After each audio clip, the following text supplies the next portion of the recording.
Hi, this is James Zhang with Full Capital, and I've got Wes Rock with me to go through a new deal and give us a little bit of a background on yourself, Wes, and then maybe a little bit of what's going on in this crazy market that we're seeing today. Yeah, thanks, James. Appreciate you doing this podcast for us.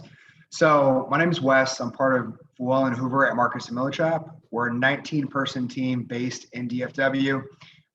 We touch New Mexico, Oklahoma, Louisiana, and go far south down to San Antonio in Texas. There's about 6 brokers who focus on the secondary markets, and then there's 8 of us who focus in DFW. 2 that focus on the 75 and under units in DFW, and then another 6 of us, Nick Fuellen, Bard Hoover, David Fursing, Matthew Roth, and John Oxton, that focus on 76 units and greater in DFW. So that's our team. That's our areas of specialty. I've been with Nick and Bard and Marcus Millichap a little over 3 years now, and we're having a bunch of fun. And definitely a great basketball player. We saw you out there a couple of weeks ago, so I appreciate you coming out and shooting some hoops with us at SMU. I don't know if great is a good word, but we'll go with that.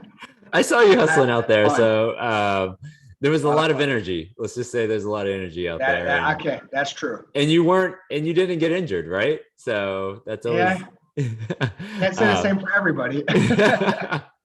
Yeah. So before we get into this deal, what are your your 2-minute commentary on sort of what you're seeing in the market today? Yeah. So we're Q2. What are we? April 7th. So we started the year super strong. Interest rates are still for bridge debt and anything that we were financing. It was high 3 interest rates, and so we've seen the 10-year push up, which has put pressure on bridge, bank, you name it. And so we're finally seeing buyers not necessarily pull back, but we're seeing a little bit of pause in the sense of, okay, well, where are my proceeds? How much is, what am I going to get for financing and leverage? And so we're beginning to see that, but that could just be a moment in time if interest rates go back down or leverage continues to stay the same. But it's going to be interesting to see. But we have seen a little bit of pullback here recently, last week or 2. Yeah, I mean, I think during COVID, it was probably March, April. It was 2 months of slowdown, and then by the summer of 2020, everyone was back to normal. Yeah. So, but I do think it'd be interesting to talk about this deal because 296 units. Sort of class A-, I would call it, deal. So maybe let's get into Stoneleigh on Cartwright here and maybe walk through sort of where this deal sits, and then we'll get into more property specifics. Yeah, so this is no more than 15 minutes from downtown Dallas.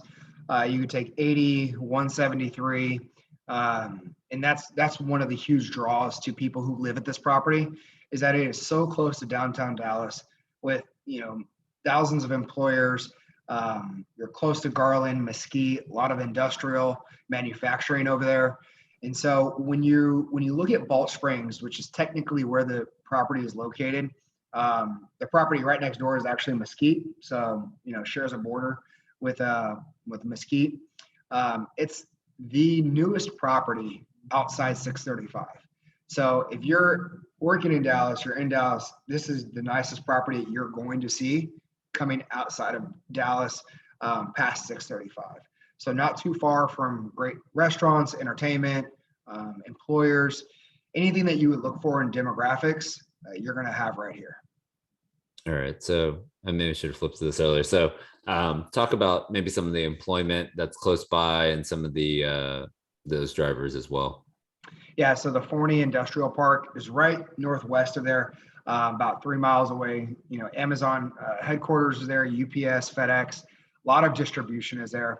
Town East Mall is right up the road. That's about 5 miles away. You also have Eastfield College, Pepsi. Amazon is building another facility in Forney, just east of here. So that's another economic driver for employers and employees that should be done in the next 2 or 3 years. But again, it's no problem with the demographics here. Median household income or average household income is over 60,000 for 1, 3, and I believe what we have here, 5, yeah, for a 5-mile radius as well. So you're going to have very strong rental applications and tenants for your property for years to come. All right. So this is a newer property, sort of early 2000s construction. So talk about what the sellers owned the deal since when? So he bought the deal in 2004 off the developer. Okay. So this is where it really gets very interesting, is that this is a first generation owner off the developer. And so in 2014, he's replaced all the roofs. 2020, repainted the whole property, brand new LED lights. And then 2021, he enrolled in the Encore program, and every single HVAC was replaced. So the owners put a lot of money on the exterior of the property, but he has not touched a single interior unit.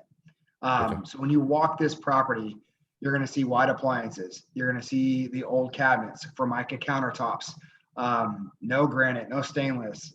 You know, for the lack of a better word, he hasn't put any money, lack of a better phrase, hasn't put any money inside the units. Yeah. So he's just doing just turns, leasing the unit, getting them made ready. It looks like, I guess, some of the flooring maybe has been done maybe on the first floor, and then is it just carpet in the second floor?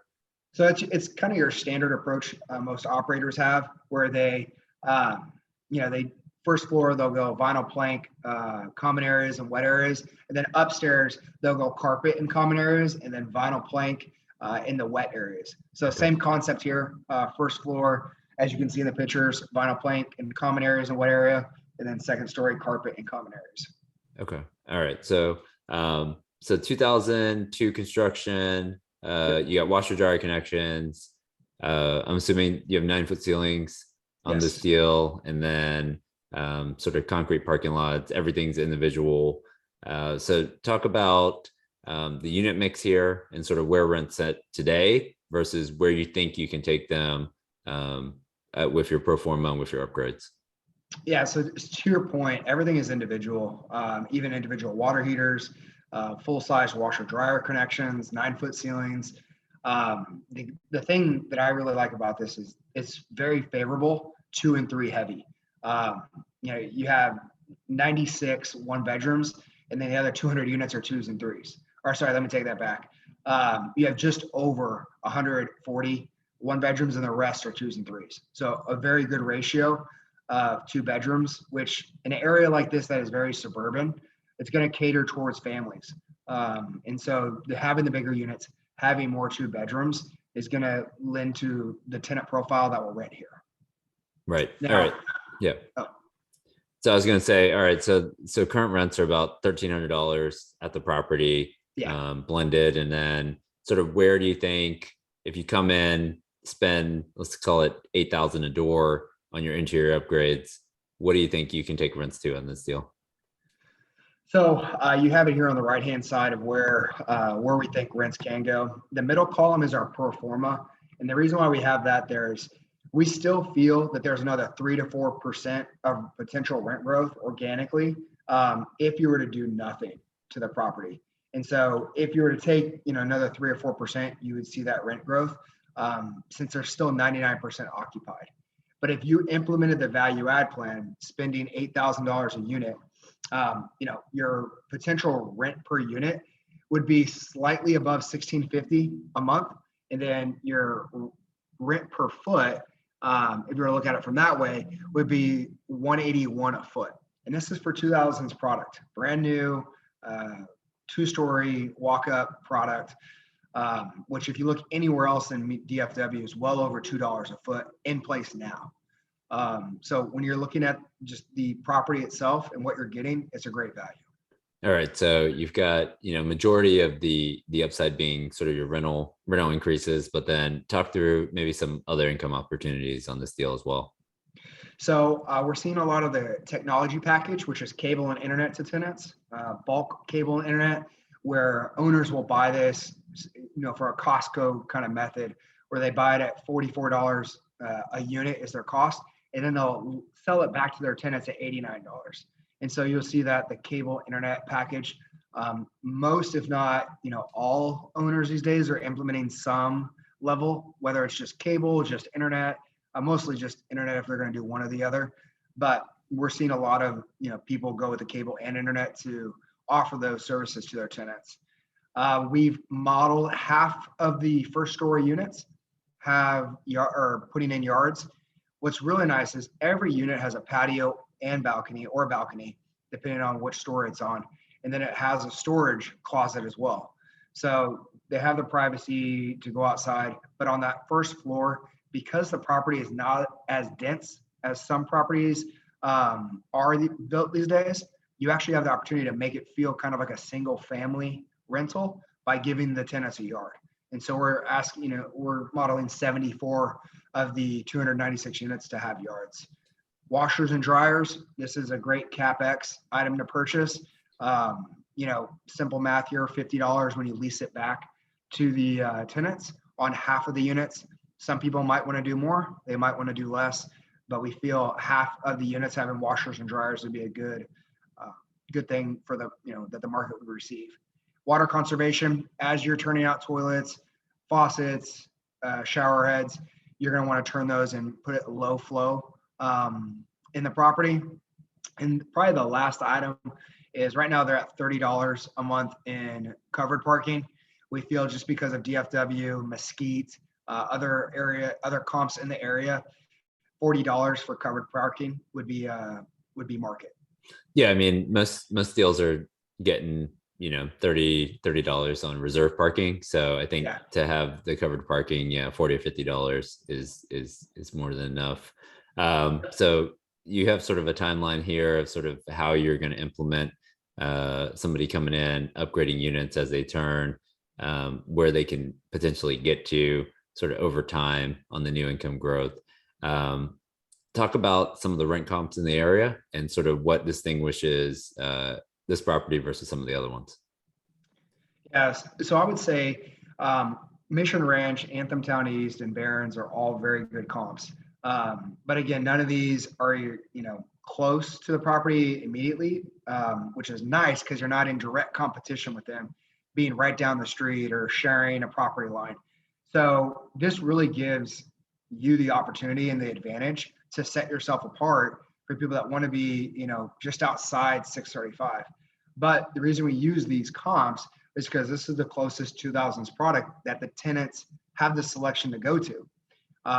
And you look at, if I was a tenant and I wanted to rent, am I going to rent 1980s property that might not have individual washer connections or washer and dryer connections, might not have 8-foot ceilings? You really don't have a lot of options. Now you look at Stoneleigh and it has all those options that you would want if you were kind of in between renting and maybe buying a home. That's what separates Stoneleigh from its competition, is there's really nothing around it besides Barron's, Mission, and Anthem Town East to compare it to. So you're sitting out on an island. All right. So yeah, I mean, Mission and Anthem, those are really getting in that sort of $1,500 to $1,600 rents that you guys were projecting. But obviously their interiors look pretty good. So you're gonna have to spend some money, get some stainless steel appliances in there, redo the countertops to get that rent. But it looks like the box looks pretty similar. So yeah. One thing I will say is when we do our, the other slide, our value creation, we're modeling those rental numbers at the end of year 3. So, when you go back and you look at the average rental per foot, that's at the end of year 3, because you're not going to renovate all those units in the first year. So just kind of keep that in mind when you're looking at our rent comps, that it's at the end of that 3rd year. Okay, so I pull up the pro forma here. So you sort of have like your in place income, sort of T12 expenses. Walk us through sort of pro forma. What are the big ticket items that are really changing here? So big ticket items when it comes to income is going to be the unit enhancement program and the tech package. Those two items are where you're going to see, $700,000 growth in income that first year. It pulls back a little bit more year 2, going to 6 million. And then year 3 is really where we start stabilizing for the property. And then, when you go down to the expenses, we have increased management fee up to 3%. They're currently at 2. We do see real estate taxes going up. We've put a tax quote in there from Control McCullough for people to view. But overall, we didn't make any other huge changes besides water and sewer because of the water conservation quote that we received. Okay. So some minor changes on expenses, but really pushing income on this property is where we felt it could go because there's near 100% occupancy. Yeah. So I mean, I think that's the play. Come in, do the interior upgrades, manage the property. I mean, obviously this is big enough to have third-party property management on the deal. And so where are you guys forecasting sort of pricing on this deal? So our whisper is going to be low to mid 230s a door on this. No CFO date set yet. Potentially at the end of the month, but we just launched last week. Yeah, I mean, I think this deal fits what, like, when we're talking with bridge lenders, they're like, all right, I want a loan over 20 million and I want a loan on a newer property. So I think this sort of fits the bill, sort of 2000s construction. So for somebody out there who's looking at sort of maybe moving up the quality chain a little bit, this would be a good one. Obviously, you're going to still, I mean, even with a bridge loan, you still have to bring 20-25% of the money. So you're still having to raise, let's call it 20 to 25 million. So it's not going to be really for your first time guy, but maybe something as you move up. Maybe you've done 2 or 3 deals sort of in the BC space, and now you're thinking of buying a little bit higher quality deal.